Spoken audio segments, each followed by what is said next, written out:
Si vous avez aimé l'élection présidentielle, vous avez peut-être adoré les élections législatives, vous goûterez bien aux élections sénatoriales qui ont lieu le 24 septembre et auxquelles le quotidien du 19 juillet consacre un long développement. Vous trouverez toutes les réponses à vos questions. Je suppose que vous êtes brûlant d'impatience d'en savoir plus sur ce scrutin dont l'enjeu reste toutefois limité.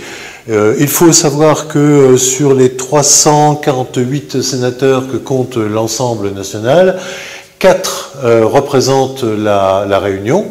Les 4 sénateurs sortants, c'était Michel Fontaine, Didier Robert, qui avait entre-temps remplacé Jacqueline Farerol, Paul Vergès pour le PCR et Michel Vergos pour le PS.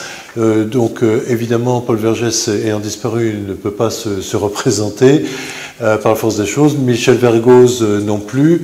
Donc on a pour les prochaines sénatoriales, en tout cas, puisque ce sont des scrutins de liste, une tête de liste à gauche qui est Christian Annette, l'élu de Sainte-Marie, et en face, en tête de liste pour les Républicains, Michel Fontaine, qui est le maire de Saint-Pierre, donc candidat à sa succession. Le mandat est de 6 ans. Je peux vous dire aussi que le Sénat, pour avoir goûté à sa cuisine, a une très bonne salle de restaurant, mais soyons sérieux, les sénateurs ont un rôle à jouer dans la République. Ce sont les sages, en tout cas en termes de réputation. Peut-être que la moyenne d'âge y est pour quelque chose, elle est un peu plus élevée que celle des députés. Le Sénat est ce qu'on appelle aussi la haute chambre, donc celle qui vient après l'Assemblée nationale. Plusieurs projets plus ou moins aboutis ont cherché, ont tendu à faire disparaître ou à remplacer le Sénat, à commencer par Charles de Gaulle lui-même, mais jamais aucun chef d'État, aucun gouvernement n'est allé jusqu'au bout de cette démarche. Qu'apprend-on également au travers de l'article du quotidien, c'est que scrutin de liste, oui, paritaire également.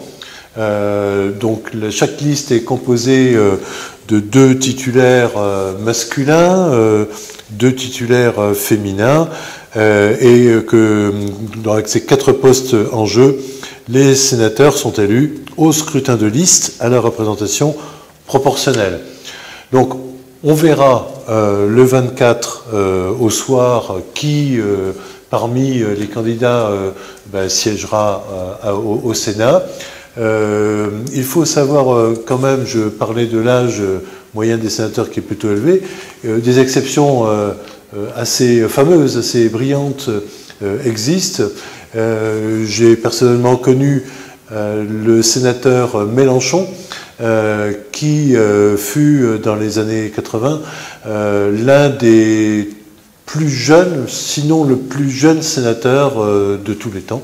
Depuis, le record a sans doute été battu, mais on a quelques jeunes sénateurs.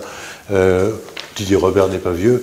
Donc peut-être qu'il y a un avenir à ce Sénat si le Sénat réussit également à faire entendre sa voix autrement qu'en disant non quand l'Assemblée dit oui et en disant oui quand l'Assemblée dit non.